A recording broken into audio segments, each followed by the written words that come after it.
Hello and welcome to the Road to Autonomy. The Road to Autonomy is brought to you in part by Stantec Generation AV. Stantec Generation AV combines some of the most experienced AV experts in the industry with the resources of a global engineering firm. Stantec Generation AV provides education, consulting, assessment, and guidance to any industry interested in autonomous vehicles.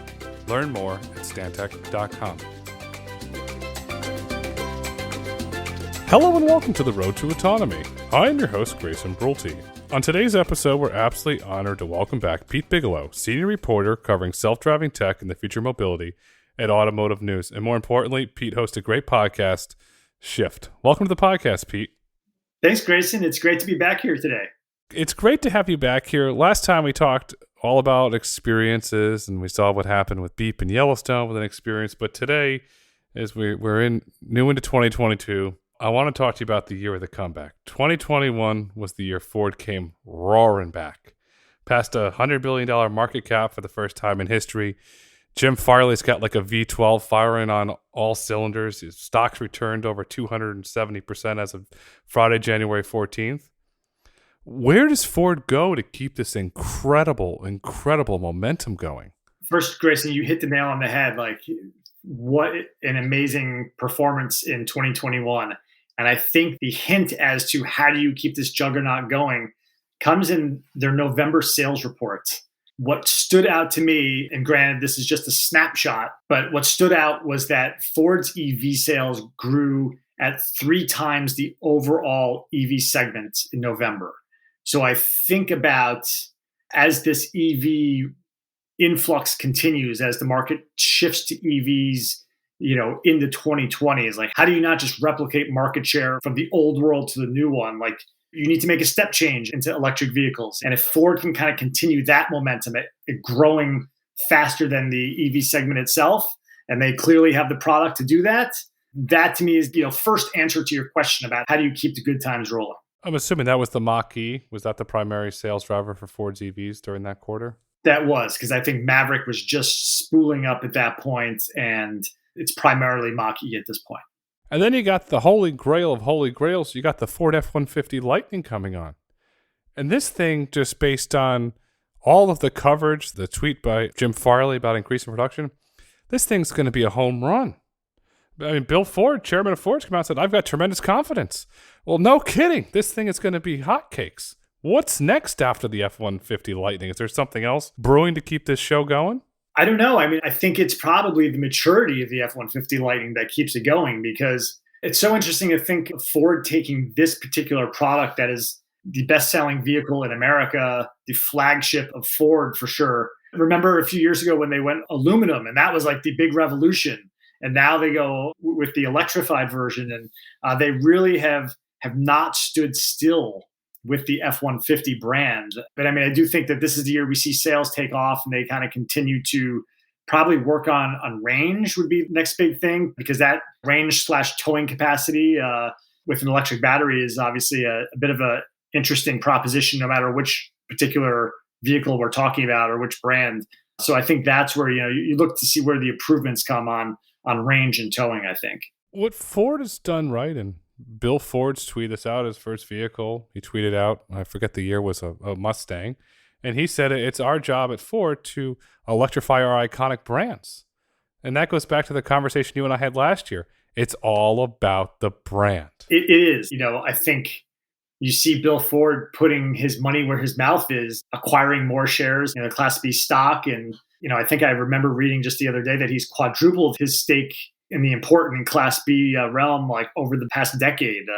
So, I think that, do you see Ford doing that with its iconic brands probably more than any other automaker off the top of my head? I mean, we see GM obviously made the big announcement with the Silverado at CES, but in some sense, it's kind of funny because we keep hearing that Mary Barra has bet the company on electrification and their big Ultium branding.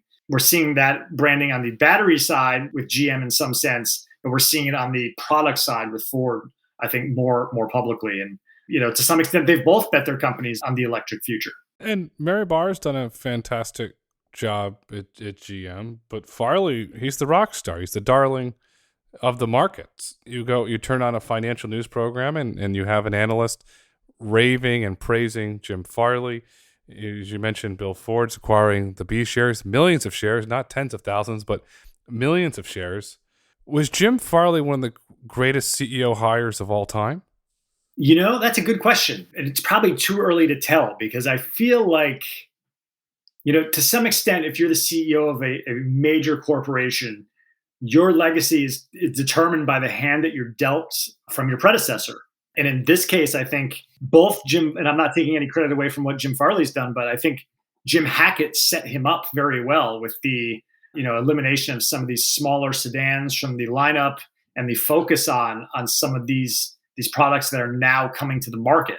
So, ask me in 10, 15 years, what if Jim Farley is the, one of the great all-time hires, and I think we'll have a lot more history to judge him on. But I think, he's certainly off to a very good start. There's no looking around the fact that, what he inherited from Hackett, he has taken to the market and then some. And it's a very nice storyline for Ford thus far.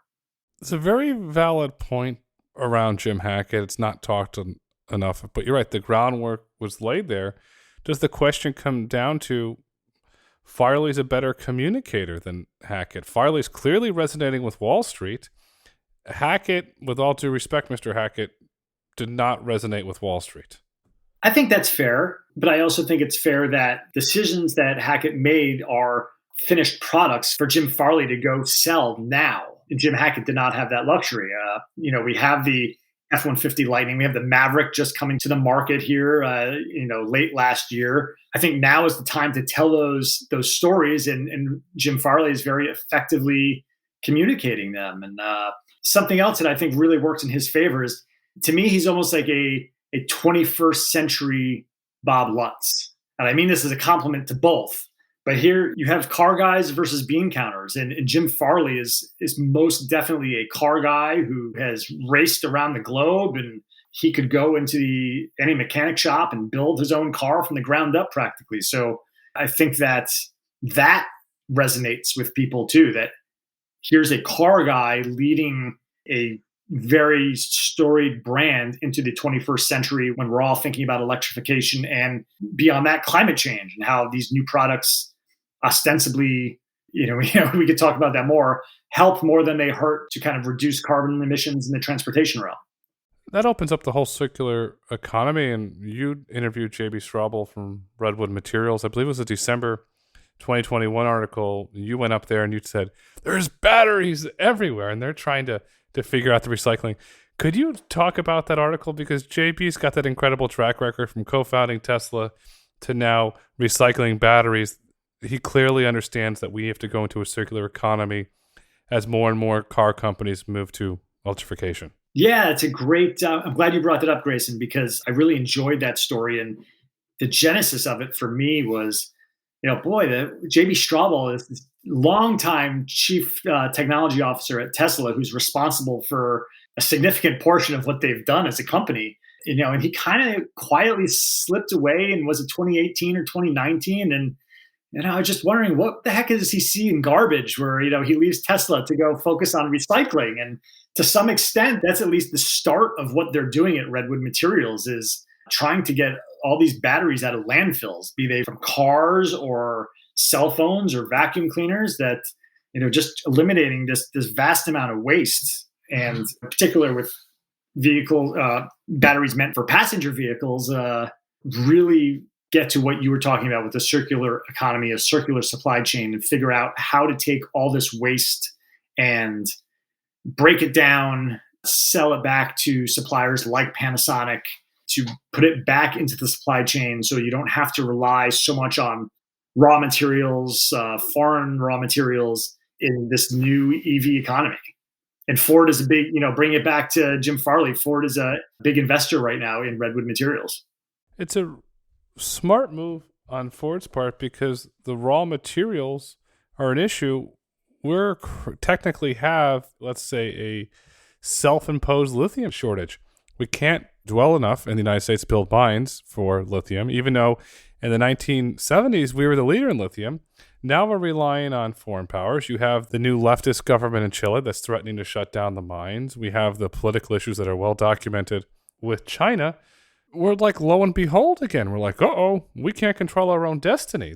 We need recycling. That's what he sees. He understood that society needed electric vehicles. Society was going there. The individual has an incredible track record of seeing around the corner and seeing what's next. Yes, I think that is a great way to describe what he's doing at Redwood Materials, because he sees all the product plans that have been released and does not see how the supply chain is going to supply enough batteries to make that a reality. So I think that I think you kind of hit the nail on the head, Grayson. It's a geopolitical issue where China controls 3/4 roughly of the raw material supply chain for electric vehicles. And the United States is probably at least a decade behind in building the capacity to do it here. You see other startups in the battery realm kind of experimenting with different battery chemistries. And a lot of it's not so much driven by what the best range might be, or as much it is, what's the easiest sourcing for these materials? Is it abundant here in the United States? And thinking in particular of a battery startup here in Michigan called Our Next Energy. That's their key focus, is how do we build a battery from easily found raw materials here in the United States, ensuring that their customers do not have to rely on foreign powers to essentially help ensure that we don't go from dependence on Middle Eastern oil to dependence on raw materials in China. That is, to bring it back to Redwood Materials, that is a prime focus of what they're working on right now. You say this to a child. We've learned that lesson before. Don't do this again. Don't go make the same mistake. I agree with that. Then you have all the issues of the materials are coming through the port of LA, San Pedro, and Long Beach. Well, lo and behold, there's not enough workers there. There's not enough trucks to move this. And then there's been reporting, the LA Times this weekend did a lot of great reporting. There's the great railroad robberies again. That individuals are going on railroads and stealing stuff and littering all around the ports.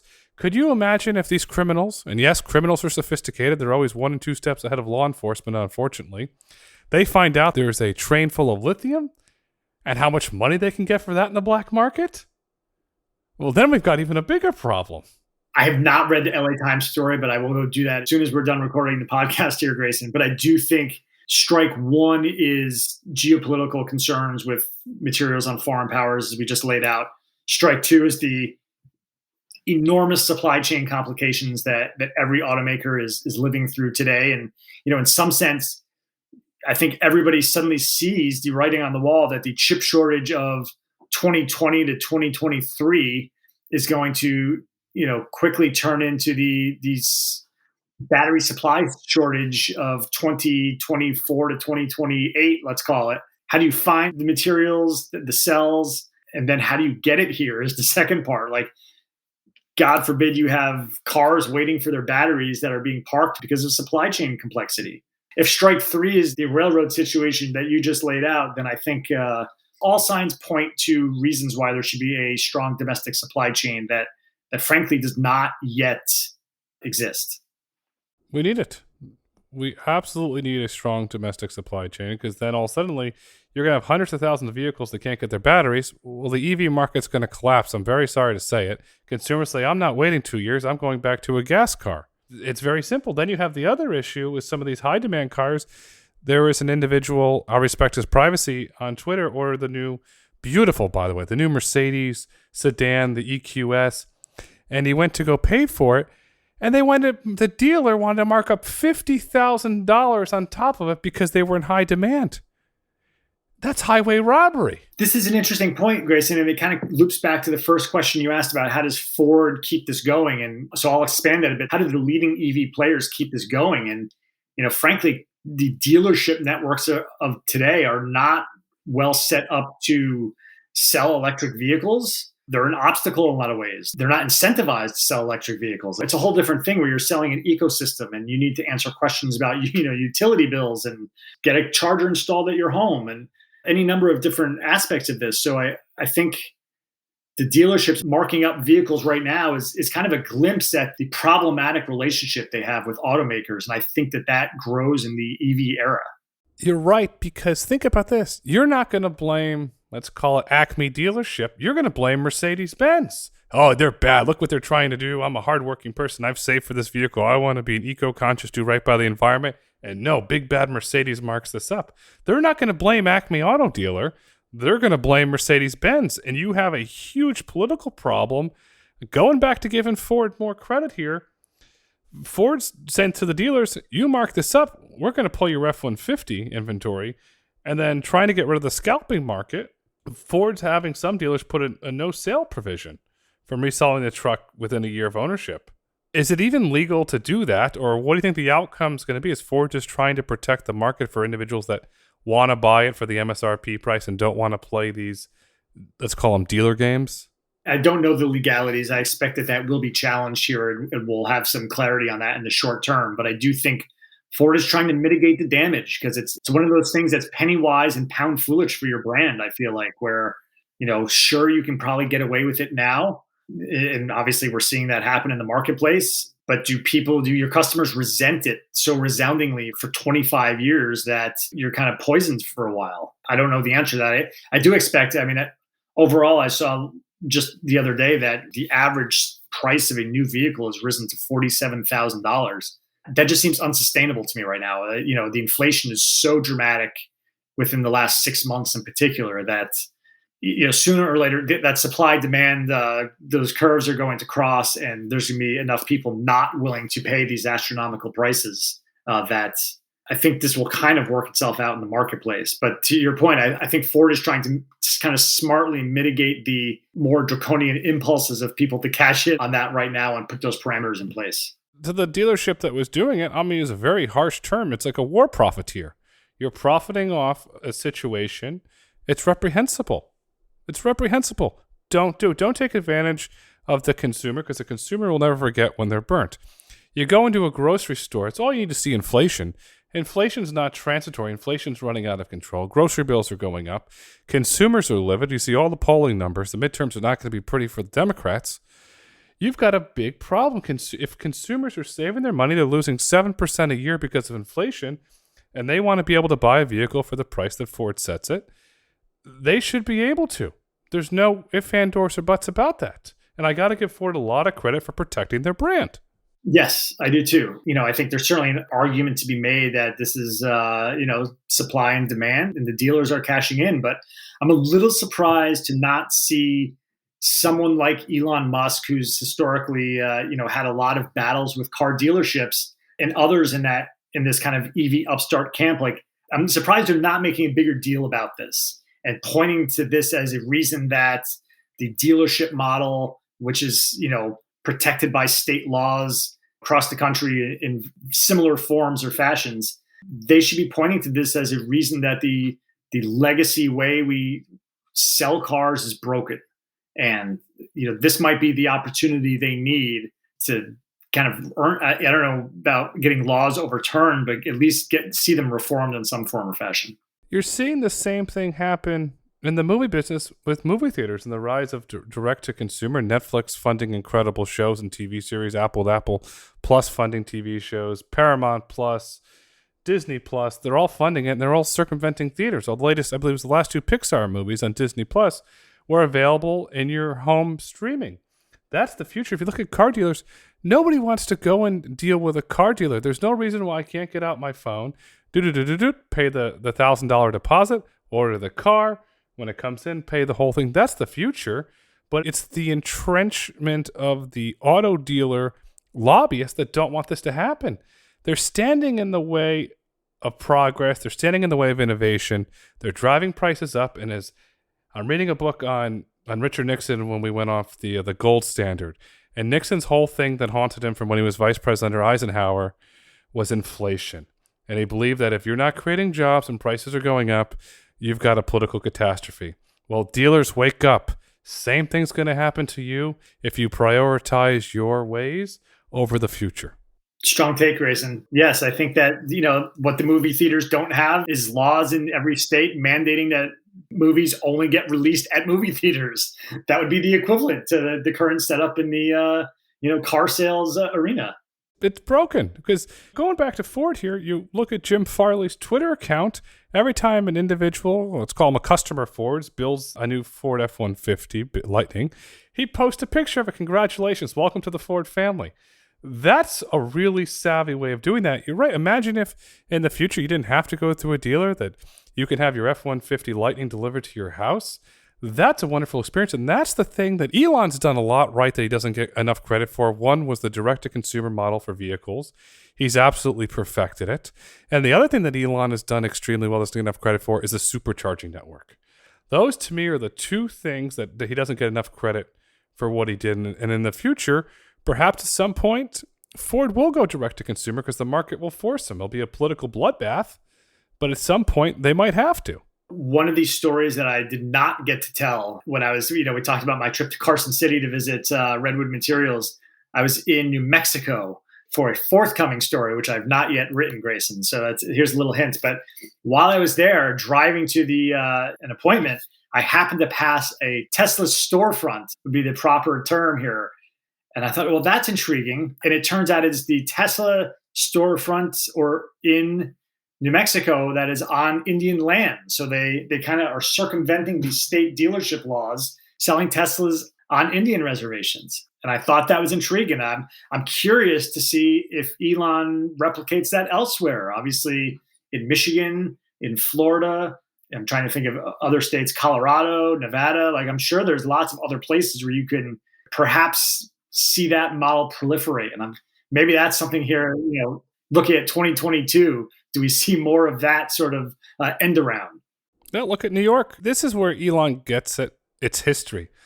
Look at the cigarette market. When New York started putting all the taxes on cigarettes, individuals flocked to the Indian reservations to buy cigarettes because you don't pay the tax. There's a lot of guides in history that can show you why this model will be successful with consumers. Well, to your earlier point, like the current dealership model. I mean, have you ever found a consumer who's been like, that was a great experience going to the car dealership for 6 hours. I really appreciated it when the salesperson walked away for 15 minutes to go, quote unquote, like talk to their manager to see if they could swing some deal. It's just such a frustrating endeavor for, I think, about 100% of people. I've never heard anyone be like, I really enjoyed that, day that I spent at the car dealership. Nobody wants to go. I was ordering a vehicle and they said I had to go on the website, fill it out, download the PDF, email the PDF, pay deposit, and get in line. I said, okay, well, when is the vehicle going to arrive? We don't know. Okay, well, is there an app that I can check just to kind of see this and that? And what's the status of the vehicle being built? No, we don't have that. You got to fill out the paperwork. Come on, we live in the 21st century. I had a very similar experience maybe about a year, 18 months ago. I was looking for a used Chevy Volt with a V, which is a car that I have a great respect for. And, call a dealership and ask, what they had, what was the price. Come on in and talk to us. Just come on in. I was like, no, just tell me like what's in inventory and what the price is. Just come on in. And then, I didn't respond for a couple of days. And then one of the salespeople wrote me back and was like, let's talk about something besides a Volt. So like, we've got lots of inventory. Like, this is the line that I found really like irritating was, we find that a lot of people come in thinking they want one model and they really want something else. And I was like, no, I couldn't be more clear that what I wanted was the Chevy Volt. And that anecdotal experience I know is kind of bolstered by similar surveys that show that I'm not the only one having that sort of experience. No, I got my last vehicle, same thing. I said, this is why I want it. And they start going this whole thing. I said, listen, I'm going to leave. This is what I want. I don't want the one on the lot. I want to order one to be built. No, this one's better. Okay. And I walked out. And then I went to another dealership and I said, okay, I'm not playing games. This is what I want. Here's the build. Here's the check. Can you do it? Oh, today's my first day. Okay. And then the manager comes over. Are you sure you want this? I said, well, here's the check and here's the build. And this kid's like, whoa, I got my first commission. This is the coolest thing ever. And now every time I go to trade my vehicle in, I go to that gentleman because we were his first commission. And he just says, okay, Mr. Brulte wants this, and away it goes. But it was just happenstance how we got there. Why make it harder than it needs to be?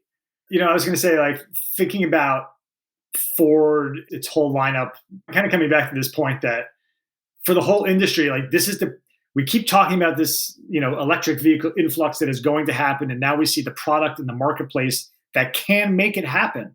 And whether it's Ford or Toyota, which is, really kind of starting to put some billions of dollars behind its BEV effort, like the whole linchpin to this for me is how do these cars get sold to consumers? And it's this dealership experience that we've been talking about. Yes, get sold. And how do you manufacture them? You have Rivian, who currently delivered just barely over 1,000 vehicles. Ford's scheduled to produce 150,000 of the F-150 Lightning trucks this year. How can Rivian even compete? That brand's not strong enough to go against a company that's going to outproduce you by 150x. Granted, Ford has a 12% ownership stake in Rivian, but how can Rivian even compete with that? That is a good question. I think that my two-part answer is, to some extent, there's among the Twitterati out there, at least, Rivian is a brand that has some cachet. They've been at this for like 10, 15 plus years, I think. But I think there is some do you want to be the cool kid who owns the next Tesla, quote unquote? So I think Rivian has some brand cachet in that experience. But then I also think that practically, their Rivian trucks estimated EPA range is 314 miles. So when you ask about the Lightning in particular, I think that starts, the base battery is 230 miles of range, and you can upgrade to 300 something. So to answer your question, to kind of bring this back to what we were talking about, is that range figure. And then in the trucks in particular, if you're going to be towing things, what happens to range when you're towing 3,000, 5,000 pounds? That's how Rivian competes, I think. If they can manufacture and deliver the vehicles, because the Ford F-150 is geared towards the construction, the heavy-duty industrial world. That's historically been the customers, historically market there. Rivian's trying to become an adventure company. You go skiing, I go skiing. Well, Rivian has a little pop-up during ski season. It's not geared towards the die-hard industrialist or the construction worker, an individual working in one of those things. So I think that's the big question there. Is Rivian too focused on being an adventure brand? Is there enough money in the adventure brands outside of, and I'll caveat this with two wonderful clothing brands that generate lots of cash, Patagonia and the North Face? Are they trying to be the car version of Patagonia and the North Face? That's an interesting thought. And maybe in some sense, yes. But I'm curious. We saw the GM EV Hummer did not sell well. I think there was one sale that we saw in December on the sales report. So I'd put that in a similar category. But with Rivian, the question for me about an EV outdoor vehicle, that's kind of this off-trail sort of experience, where do you charge in the middle of nowhere? I don't know that we have a strong answer to that yet. That to me is a potential Achilles heel for Rivian selling into that particular market. Is, we saw an interesting announcement from the Michigan governor within the last quarter, where they're installing EV chargers at campgrounds and at state parks around the state. And I thought that began to answer that question for me, but I still think it's a very embryonic thing here in Michigan. So what is it like in Wyoming by Yellowstone or anywhere else that I want to take my Rivian off-road? Michigan, Upper Peninsula, is there enough electrical backhaul to build out a charging network? I have a lot of friends that live in the suburbs of Detroit, and they love the Upper Peninsula. In the summer, they go up there and they say, quote unquote, I'm going off the grid, I'm going in the UP. How are we going to charge up there? It's a well-known thing that a lot of my friends that live in the suburbs do. I mean, it's a good question, Grayson, because I do feel we get back to who's the ideal customer for an electric vehicle? And I don't know that. And obviously one of the barriers is I can't take this thing on a long road trip, right? I can't go, unless you buy the Lucid Air, you're not going 500 miles in a single clip. So to me, the electric vehicle is not one that I take to the Upper Peninsula of Michigan. I still take my ICE-powered SUV on that big road trip, and I have my electric vehicle that is my second car that takes me around town it's the one that can do 90% of the miles that I want to do, takes me to work back and forth every day, takes my kids to school, but it's not the one that I take to the Upper Peninsula of Michigan, to use your Detroit-based model here. I figured it might be the same, that Tesla owners can perhaps prove me wrong, but if you live in the Bay Area, is that the car that you want to take up to Tahoe for the weekend? I don't know. You have charging networks. I got to give Tahoe credit for that. But then that raises the question, if there's a lot of families that want to become, because of inflation, one-car family, they don't want two-car payments, two insurance payments. What do? They say, I want to do something that's better for the environment. I want an electric vehicle, but this is a part of our life. That has to be fixed. The other thing that I question on Rivian going back to the brand aspect, they want to be an adventure brand. Does the van side of the house devalue the overall perception of the pickup truck and the SUVs? Like, oh, I got the Amazon truck. Well, I don't want to deliver a package. I'm spending a lot of money on this vehicle. Do you think that's causing a devaluation of that brand? Not necessarily. Like, I look at what Ram does with its commercial vans and the Ram pickup trucks, and it's a fair question to ask, but I guess I don't necessarily see that as something that's devaluing the brand, the Rivian brand at this point anyway. That whole commercial van, delivery van space is something else we could perhaps talk about, because that's an animal unto itself. But to answer your Rivian question, I think that's how they pay the bills, really, to get this thing off the ground. So if it's devaluing the brand, it's at least allowing them to build tens of thousands of vehicles in the next couple of years. Well, it might, and I want to stress, might allow them to pay the bills. Their largest investor gave them a Mike Tyson right hook, cut a deal with Stellantis for the Ram ProMaster electric vans. Wall Street did not like that. That stock went on a one-way nosedive down. Is this Amazon hedging their bets? Is this Amazon saying we have so much demand coming in the future? Or is this Amazon signaling to the market, we don't think that Rivian can deliver the numbers that they've promised us? I think it's the first two much more than the last one. I think it's a hedging of the Amazon bet. I think it's a marketplace that is rapidly growing. Rivian has the factory in Normal, Illinois. That's that used to be the old Mitsubishi plant. And I still think that one of the big advantages that Rivian has over, a lot of the other EV startups out there is that they started with a manufacturing facility that was not, they had to retrofit it, of course, and get it ready, but they were not starting with a hole in the ground. Like, that was a pretty smart move, I thought, to be able to utilize that facility. So I don't see signs yet that Rivian cannot deliver on its promises, if that's the question. I definitely think it's Amazon spreading the love around a little bit. And in some weird way, Grayson, like, Amazon is like the most interesting company in transportation right now. They're buying 767s. They work with Zoox. They own Zoox. They have worked with a couple of the long-hauling autonomous trucking companies. Now we're talking about, orders from the likes of Stellantis, and obviously we got Ford and GM playing a lot in the commercial van space. Rivian.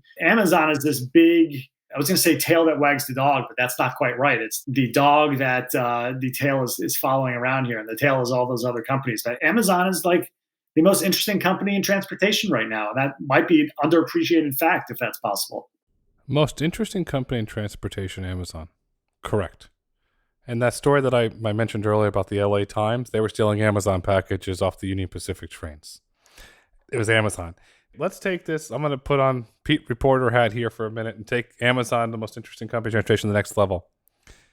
Amazon announces a deal for vans with BrightDrop. What does that signal? Well, first of all, I think BrightDrop is a really interesting brand of General Motors in and of itself before we get to Amazon. But that would signal competition for Zoox in some way. Like, I know Zoox is focused on passengers right now, but I think that BrightDrop is something that can be produced at a scale that few others can match. I feel like there's some use of automated systems with BrightDrop that maybe that's a collaboration we see sometime in 2022 to 2024. I think that would be a really interesting offering for the marketplace that we don't quite see right now. But, we're talking with delivered packages, a lot of repeatable routes, a lot of relatively low speed routes. So I'm interested to see both what Amazon and BrightDrop do in that arena separately. But boy, when you start to think of, do these two puzzle pieces go together? That's really intriguing for both those companies. There's two intriguing pieces about that. GM, they have the majority ownership stake in Cruise. So you're right. Perhaps they make autonomous vans with BrightDrop. Or perhaps Amazon buys the BrightDrop vans and puts Zoox technology into it. There's nothing to stop them from doing that. That becomes interesting because what GM and BrightDrop can do, they can manufacture really high-quality vans at scale. And does the ability to manufacture high-quality vans at scale become one of their biggest competitive advantages? Yes, I think in some ways, how could it not? I feel like, you look at Ram, General Motors, Ford, back to these traditional players kind of with a major new client. And who wins those orders is, that commercial vehicle space and how that kind of fits into the success of the traditional automakers. And we were talking about, how does Jim Farley kind of continue this success? Well, Ford commercial vehicles is just like BrightDrop would seem to have a lot of potential tie-ins with autonomy with major customers like an Amazon. Think of the other big logistics players, Walmart, FedEx, UPS, United States Postal Service, like any of those. Like those are the big players. And if you can sell vans at mass quantities to any of those, I think that continues that story for any company who's selling commercial vans right now. Going back to stay on the Ford front here. So Ford sells you an electric transit van for what's called Acme Delivery Service. Then on top of that, do they offer you a subscription package to have Argo self-driving tech on there? And that becomes a consistent recurring revenue stream. Let's say for $1,000 a month, you can get access to the Argo subscription service for self-driving, and then whatever the additional markup is to put the hardware on the vehicle. That becomes a really interesting business with recurring revenue, because while the focus today is robotaxis, I've yet to see anybody prove an economic model that'll be highly profitable.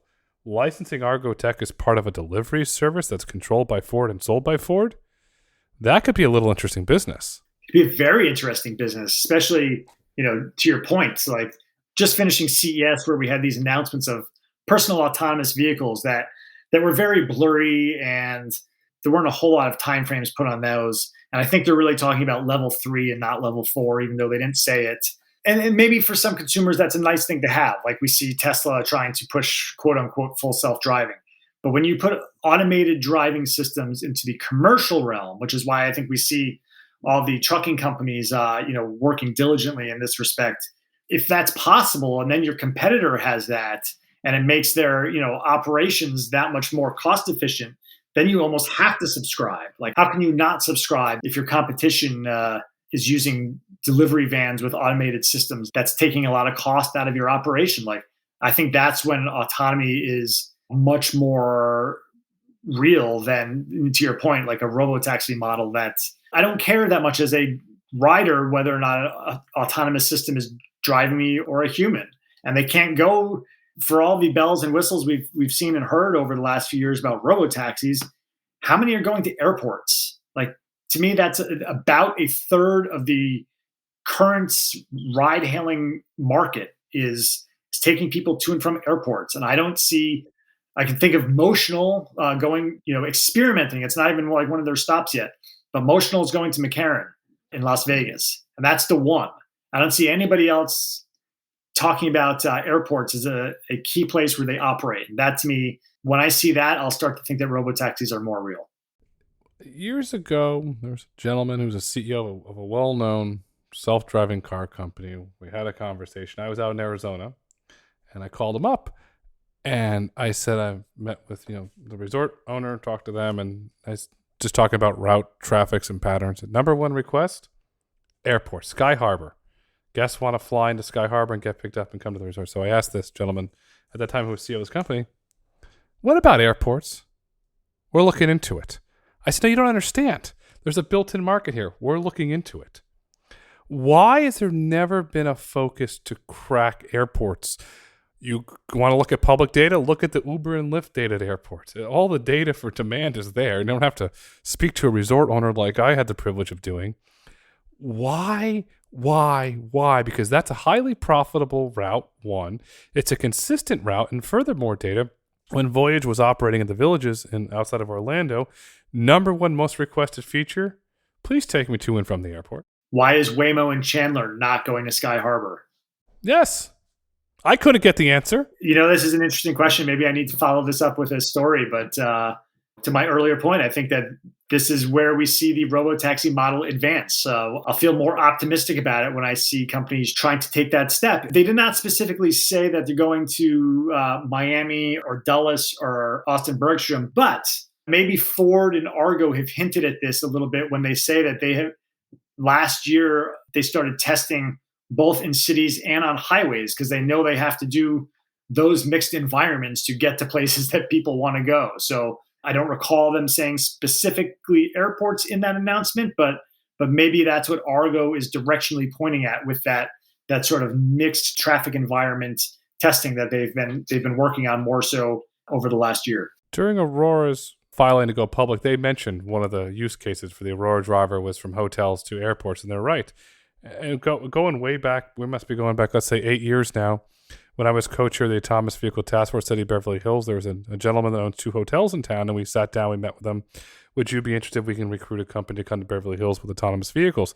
He said under one condition, they have to go to and from the airport. It goes back to there. It's just something has to happen where that's where the money's going to be made on these longer routes. If you talk to Harry Campbell, the rideshare guy, he'll tell you the money's made on the airport runs, because going from 3 blocks, 4 blocks in dense urban environment and having to recuperate $1 million a vehicle by the time you factor in labor and hardware and cost, I don't see how you make it profitable. Going to airports, you can make it profitable. The trucking industry understands profitability. Long haul routes with no driver are going to be highly profitable. And the best part about the trucking industry is it's going to lower inflation. And that's a winning political argument that we're going to get to in the future. And I want to stand on the political argument here because there's certain individuals that write and go on TV and talk about the future of autonomy will be shared. All the data I've seen, the public statements from Mary Barr, CEO of GM, it's going to be personally owned. It's going to be customizable because as you and I both know, consumers love convenience and they love personalization. What are your thoughts if the whole myth of shared autonomy eventually goes away? Do we have a political upheaval? Shared autonomy goes away. I don't think we have political upheaval because I think, to your point, this is about commercial deliveries. And now we're seeing the big pivot in the marketplace now, right? Like we just had CES with Mary Barra and Volvo and Luminar and Mobileye all talking about personally owned autonomous vehicles. And Mobileye, by the way, I'm going to give them a lot of credit. They're the only one to say level 4 autonomous vehicles. That may start in China. That's fine. But they're the only one to kind of really pinpoint what they're talking about, which I appreciate. But I don't necessarily see political upheaval if the shared part of autonomy never comes to pass. Because I think it's, you're already talking about that operating in dense markets to begin with. Like that's not going to impact rural America. It's not going to impact the suburbs, even if it does come to fruition. You're talking about shared rides that are city specific. And I do see, if I lived in a city and had a chance to ditch my car, that would make a lot of sense. I think that market's pretty finite. And to your earlier point about, it being a low margin business, like I think that's where that's headed. So we'll see. I think the pandemic has kind of rained on that parade a little bit too. Just last week, we saw Local Motors announce that they're shuttering operations. We saw Optimus Ride kind of go through an acqui-hire with Magna. So in particular in the self-driving bus or shuttle realm, I think we're seeing a little bit of the end of that road, although, maybe that makes sense in some areas in Europe where, you have a lot more political traction for closing certain segments of cities to personally owned vehicles. And then I see a shuttle as a good way to move people around. That's a pretty limited market as well. The issue with shuttles is they're slow and they have extremely hard braking. There's been unfortunate incidents documented where individuals have gotten hurt pretty badly because of the braking issues there. I don't see a global market for shuttles. You're right, perhaps they're running in a dense urban environment in Europe or a dense urban environment in a different part of the world. I don't see them operating around Disney World, 35 miles an hour. Not going to happen. But I could see like cruise vehicles or Argo vehicles operating around Disney. And that's another profitable aspect. Operating at these large amusement parks. You look at Mickey's Magical Express, goes to the airport, brings you to there. So why not do it an autonomous thing where Disney could sell you the latest Mickey Mouse toy or you could stream the latest Pixar movie for a fee? And that's a high margin business. Shuttles are a low margin business. Another business in the traditional automotive business that's high margins, you got Ferrari, which is now going through the big conversion to electric vehicles. But more importantly, you've got Porsche. They're a high margin automotive business. They are known for personalization. I forget how many different types of Porsches that you can actually order for a 911 or a Cayenne. When do we see Porsche take the next leap? And I'm going to call it Cayenne Moment 2.0, where they say, okay, Argo, we have an investment through VW. We want to put your technology in the Cayenne, in the Macan. If they did that, I will go on the record and say it'll be the world's best selling SUV. Thoughts? That's really interesting, but it's definitely, it kind of goes back to what I just said about Argo's testing in cities. They're testing on highways now, so they're testing in mixed environments and I don't know how close they are to something like that. But if you are the provider of autonomous systems that can less geofence and can go more places and be enabled on more roads, like that's a distinct advantage. I think that's one of the current shortcomings of, and you see the announcements that the likes of Super Cruise, they're adding new roads all the time. And I don't know how, if you're a customer, like, can you go on 80% of roads, 80% of highways? Like, I don't know how you kind of come up with a metric that shows your chops, but that would be something for sure that Porsche would be a prime candidate as we get to the quote unquote personal autonomous vehicle landscape, which I still think is very far away. Maybe there's a potential connection there, Grayson. That's an interesting thought.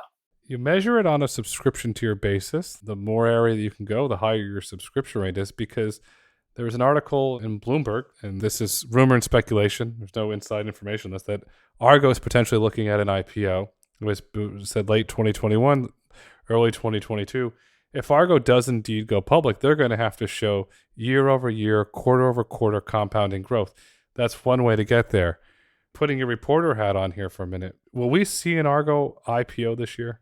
They've talked about it. I'm going to say no. If you're going to put me on the spot and I have to take a guess, I'm going to say no. And the reason is that, they've talked about delaying some of their plans for 1 year. And I would venture to guess that they want to have something concrete, like a launch, to show before they go public. Part of the reason for that, and I'm going to give them a lot of credit here, like for the Volvos and GMs who are talking about the personal autonomous car at CES and not putting a lot of details behind that, and frankly, always being pretty aggressive with their announcements. GM was going to launch Cruise in 2019. Volvo went through its whole drive me first family behind the quote unquote autonomous car. Like, none of that came to fruition. And Argo, much to its credit, has always been the opposite. They've always said very little. They've always kind of been the realists in the room about how long this is going to take. And they've said a long time. So I feel like the predictions or lack thereof that Brian Selesky has made and Argo has made have all come to fruition and proven out that this is going to take a long time. And I feel like they're pretty conservative about what they're willing to say. And maybe that's not, for right now, not the right fit for a public company that, to your point, is going to have to throw out bells and whistles every quarter to impress investors. They've got deep pockets with Volkswagen and Ford. Like, why not ride that for another year?